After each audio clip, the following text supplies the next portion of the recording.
Welcome to Global Dispatches, a podcast about foreign policy and world affairs. I'm your host, Mark Leon Goldberg, editor of UN Dispatch.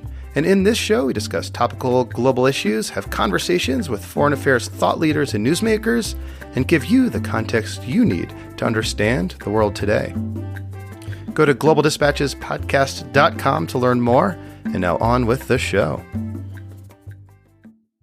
According to the latest data, over 41 million people were internally displaced last year due to conflict and violence, and that's according to a new report from the Internal Displacement Monitoring Center. That number is a record high, and it excludes an additional 17 million people who were internally displaced due to a natural disaster. When we say internally displaced, we mean people who were forced to flee their homes but did not cross an international border. This distinguishes those who are internally displaced, or IDPs, from those who would be considered international refugees. This distinction is significant for a few reasons. For one, while there is robust international law obligating governments to treat international refugees in a certain way, there is not that much that international law or norms say about those who are internally displaced. My guest today, Alexandra Bilak, is director of the Internal Displacement Monitoring Center, which just released its flagship report on global internal displacement. In our conversation, Alexandra Bilak describes the drivers and trends in internal displacement and also explains why cities are becoming a major focal point for interventions to support people who are internally displaced. So, people often refer shorthand to the global refugee crisis, and the data point they often use is that there are 65 million people who are forcibly displaced around the world. What I found so helpful about this conversation is how it helped me sort of disaggregate that number a bit and understand more in granular detail what that number means. So, for example, that 65 million people forcibly displaced actually includes 40 million people internally displaced and 25 million people who are international refugees. That former number, that 40 million number, is obviously much bigger than the number of people who crossed a border. So it's really useful to understand the kind of challenges that these people are facing. And also the kind of policy solutions that are out there to deal specifically with people who are internally displaced. All right, and now here is my conversation with Alexandra Bilak of the Internal Displacement Monitoring Center. Sure. So it's true that the report this year is revealing quite some shocking findings. It's the highest number of the highest global numbers of people internally displaced by conflict and violence across the world. So we've hit this record number of 41.3 million conflict-related IDPs, which is really the highest number since we've been reporting on the issue over the last 20 years. And on top, in addition to the global number of 41.3 million IDPs, we also continue to report high levels of new displacement every year, both in conflict context, but also in disaster contexts. So we're once again showing that the scale of internal displacement across the world is huge, that it's growing in scale, and that it's becoming more and more of a complex phenomenon, and yet that it's still not receiving really the kind of international and national attention that it deserves. So I know your report breaks down conflict-related IDPs and disaster-related IDPs, like weather events, say. Mm-hmm. Could you describe what is driving, or what was driving last year in 2018, the rise in conflict-related IDPs? Sure. I mean, we basically, as every other year, the highest levels of conflict-related internal displacement are found in sub-Saharan Africa and in the Middle East.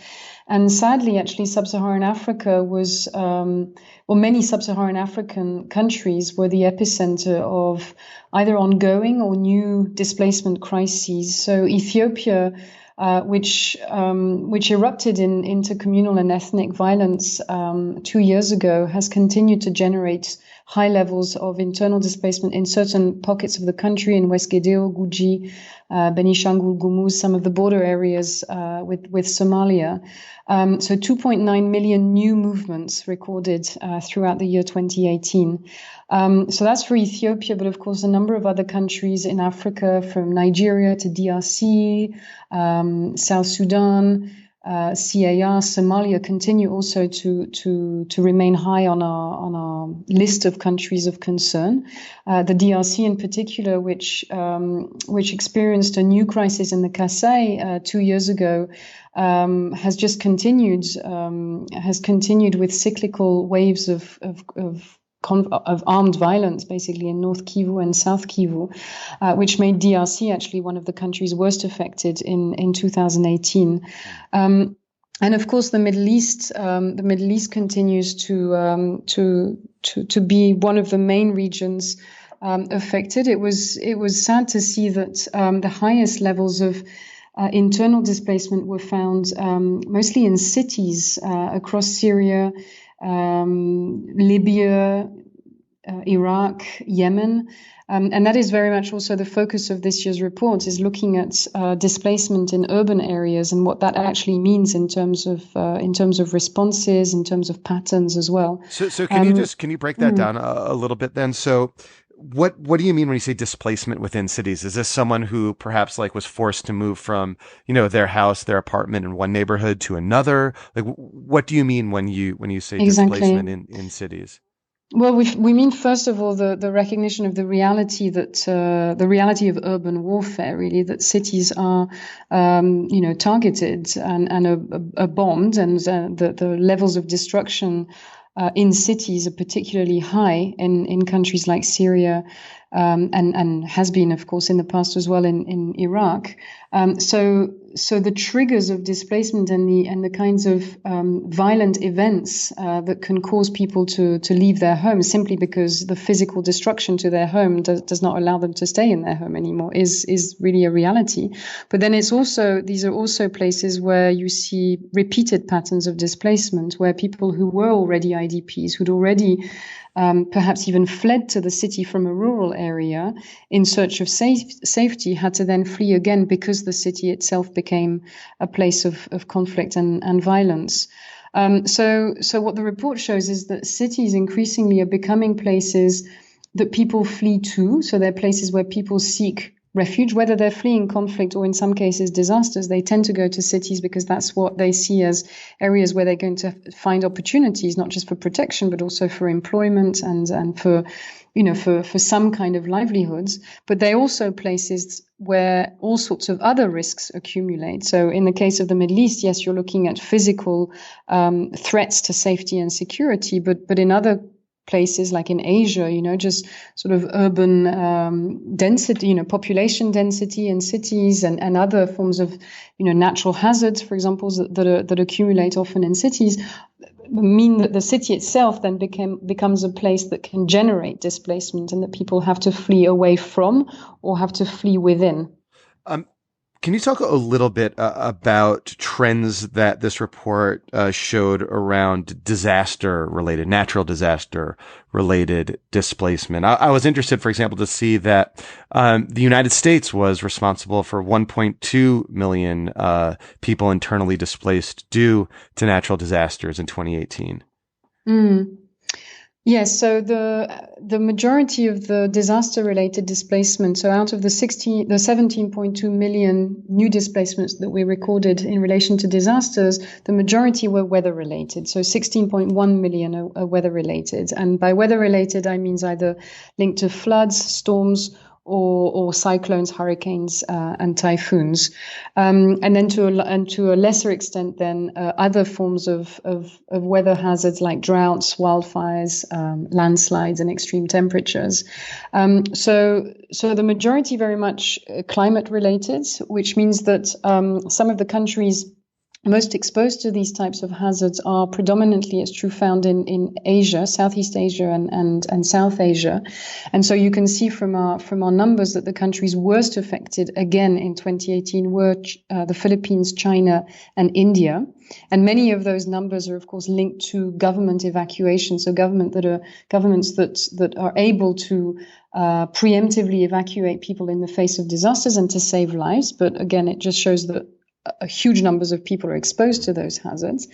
And it's true, as you say, that an interesting trend is that, well, not an interesting trend, but an interesting finding is that the US, so higher income countries are also affected by these types of hazards. In the US, it was particularly driven by the wildfires in California, whereas in previous years, and this isn't just a one-off event, in previous years we had reported on the hurricane season. And so again, it shows that governments are, whether high income or low income, governments are having to deal with the effects with climate impact and having to prepare for or respond to these disasters by evacuating their populations, which is a form of displacement. Yeah. I mean, it's interesting to me, though, that, the data you're collecting around weather-related disasters is, just one indices of the impact of climate change on people's lives. It's like it's just like one more example of how these kind of disasters affect people's lives. And it's sort of an interesting tool, I think, to measure the impact of climate-related disaster.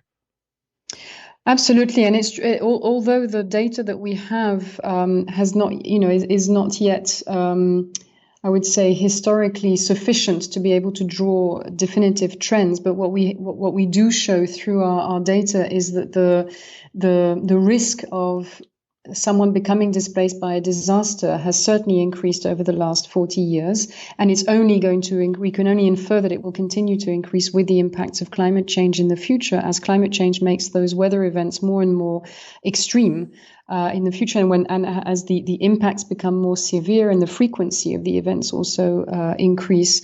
So this is very much a call for much more investment on the preparedness side and on the disaster risk reduction side, but also on the climate change, adaptation side as well. Can you talk a little bit about how you collect the data for this report? Yes, the IDMC's approach, as you know, we don't actually collect the data ourselves. Our role is to analyze all the data that is out there and to analyze it according to a very consistent and systematic set of rules. So we take all the data that can be collected, and it varies hugely from country to country, from situation to situation. In some cases, we use data that is collected for humanitarian planning purposes by UN agencies. That's particularly the case in crises contexts and in humanitarian emergencies like those that I've talked about in sub-Saharan Africa or in the Middle East. In other cases, we use government data when it's available. So that's very much the case in a disaster context with when you're looking at countries that are actually tracking people displaced, whether it's the US, the Philippines, Indonesia, etc., and countries that actually have strong databases.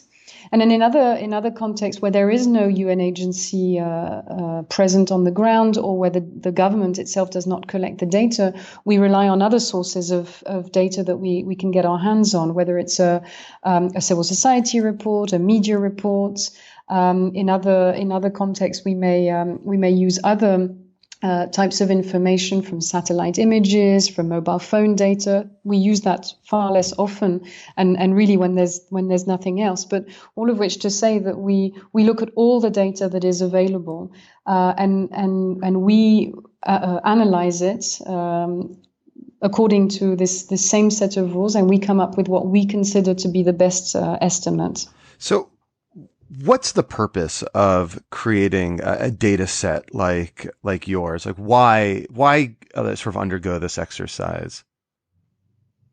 Well, because we think that this is, internal displacement is an issue that cuts across so many other global challenges, like I said, from climate change to sustainable development, to disaster risk reduction, to state building, to urban planning. So, given how important the issue is globally, we believe that it's very important for governments to be able to track the progress that they're making on this topic, so that they can also evaluate the extent to which internal displacement is maybe hampering their commitments and their objectives under other frameworks, other policy frameworks that they've committed to, like the SDGs, for example. So for us, it's about setting the global baseline and giving tools to governments to set their longer term objectives and to measure their achievements of these objectives according to a certain number of indicators. And without good data, you just can't do that. So for us, it's really a huge contribution that we're making, or that we hope that we're making, at least, to the measurement of progress under global development goals. And I should say, as a journalist, I'm a consumer of reports like these, and what I find so useful about your report is, again, it's focus on internal displacement as opposed to cross-border refugee displacements, which, as I think many listeners know, when a person who is displaced crosses an international border, more likely than not, they're given, some refugee status, which affords them some rights under international law and protections under international law and the Refugee Convention. That does not exist with people who are internally displaced. And so, to me, at least, the focus on internal displacement is a useful, I think, reminder that, the individual experience may be similar in that they've been forced from their home, but if you have not crossed a border, the international community's obligations to you don't really exist. Well, I think there are a number of things that are true in what you've just said. First of all, in terms of the scale, it's true that publishing this data on a regular basis, I think, is a very strong reminder to the international community that there's a huge part of the global displacement and sort of migration picture that is consistently missing from the debates. And that is indeed the issue of internal displacement. It's very rare when you hear debates, particularly the policy debates and even what gets picked up in the media. It's very rare to hear people connecting refugees or international migrants to IDPs. And we have to remind that international community that many of the refugees that we're seeing now arriving at the doorsteps of Europe or the US started off their journeys as IDPs. And the only reason why they crossed the border and made their way to industrialized countries, or tried to make their way to industrialized countries, was because they didn't get the protection and the assistance that they needed at home. So just in terms of scale, the scale of the issue as well, just the numbers are much higher. There are many more IDPs than there are refugees in the world right now. And I think it's really important to keep reminding the readers of our report, but the international community more generally. And I think it's true that some of the research that we've published over the years has clearly demonstrated the links between internal displacement and cross-border movements. We have shown that there is a point in a displacement crisis at which someone has no other choice but to leave their country because they're not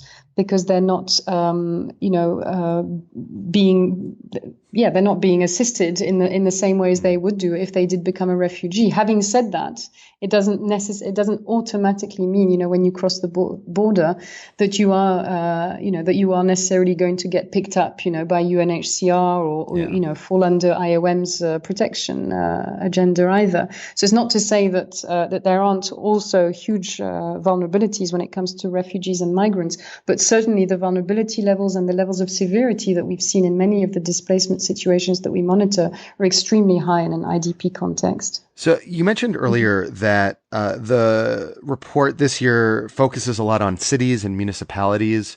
Can you talk a little bit about an example or two of cities or municipal authorities sort of approaching this problem, this challenge of IDPs in a useful way, that are making strides, that are sort of enacting policies that could be an example for the rest of the world?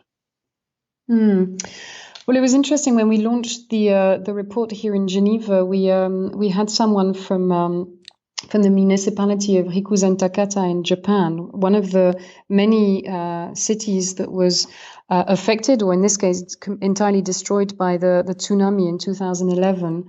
And we looked at what it actually takes for, well, in this case, a city, but for a country in general to respond when it has been hit by such a massive disaster that led to not just the death, but also the displacement of thousands of people, and how much it takes to rebuild a city in a way that will allow people to return within a relatively short period of time, in this case, 6, 7, 8 years.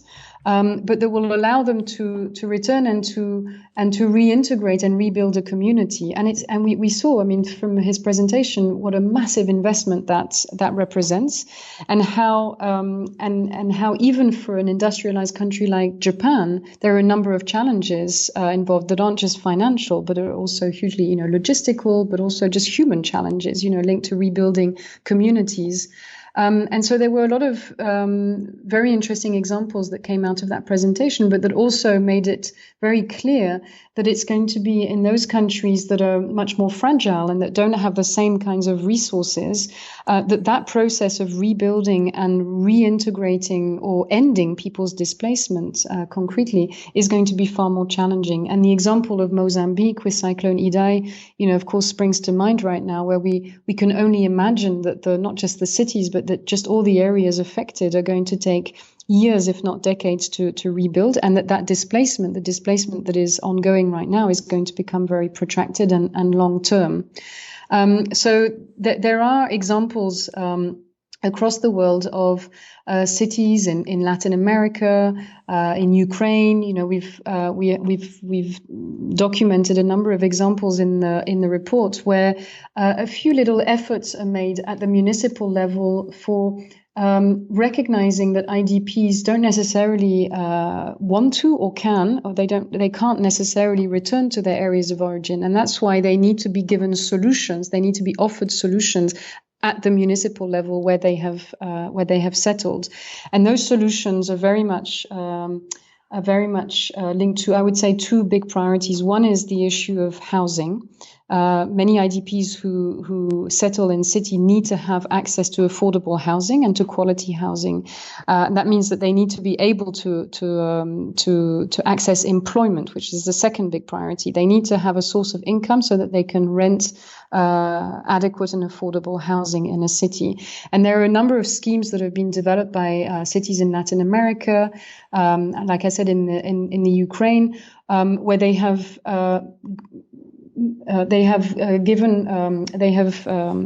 allowed IDPs to incrementally move from a very informal situation, informal ownership of their own land, to a more formal process of either land or sort of apartment ownership. And those are some of the examples that we want to draw on to encourage also municipalities and countries in general to think about local integration as a solution to displacement as much as return, because in some cases, return is simply not an option. It sounds like a lot of the innovation is happening at that local level, municipal level. Yes, it's absolutely, and I think that innovation has already been recognized a lot in the refugee discourse and in the refugee kind of response sector, where local mayors have become much more prominent actors on the scene of sort of humanitarian response, but also longer term development responses. And by publishing and focusing our report on urban internal displacement, we wanted to give the same sort of prominence to this issue, including in an internal displacement context, which has been much less talked about than refugee contexts. Well, Alexandra, thank you so much for your time and for the report. You're very welcome. Thanks, Mark. All right. Thank you all for listening. Thank you to Alexandra Bilak. That was very helpful. And quick note, if you are a regular listener to the show, if you love this show, please leave a review on iTunes. Leaving a review on iTunes is a great way to help increase the audience of this show and in turn help increase the potential that the show can be a sustainable media enterprise. The idea is that iTunes ranks higher those podcasts that have received a number of reviews. So please leave a review. It helps the show. All right, we'll see you next time. Bye.